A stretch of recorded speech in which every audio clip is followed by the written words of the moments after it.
making my genome public. It's interesting. I did make it public. It's online on the web. Anybody in the world can see it. I've gotten absolutely no feedback on it.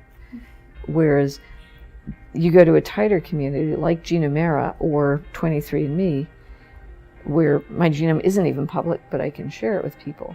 And there's more interaction there. So part of the message there is posting something isn't enough. You need to post it into a group that's interested in what you're posting, that knows who you are.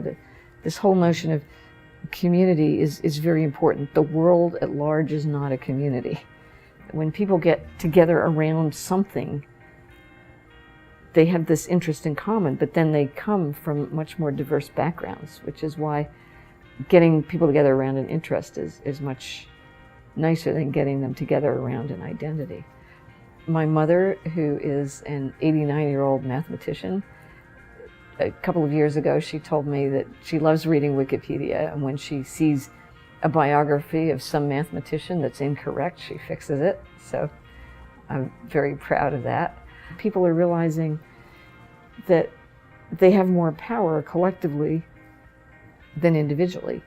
One reason you're seeing a lot more of it is just more and more people are online. And so one thing that makes people post online is that they get feedback. And if you don't know anybody else online, you're not going to get a lot of feedback. So the critical mass has clearly been reached and beyond.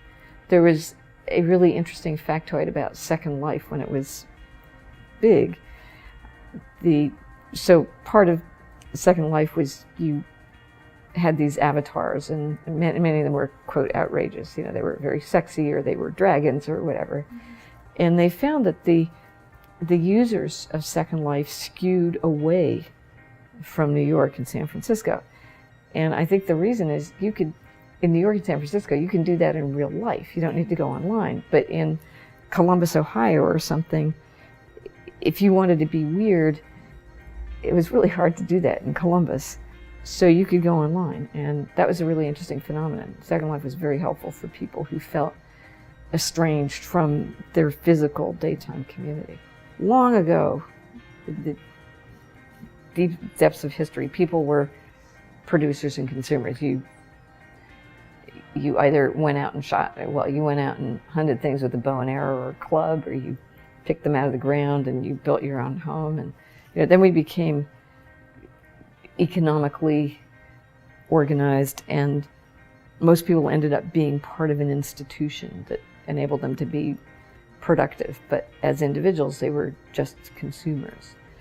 And now the internet has turned a lot of people back into intellectual producers, and they, rather than just consuming mass media or history, they're writing their own history. They're creating their own identities online. And that's a fundamental shift in people's self-perception, and I think it's really exciting.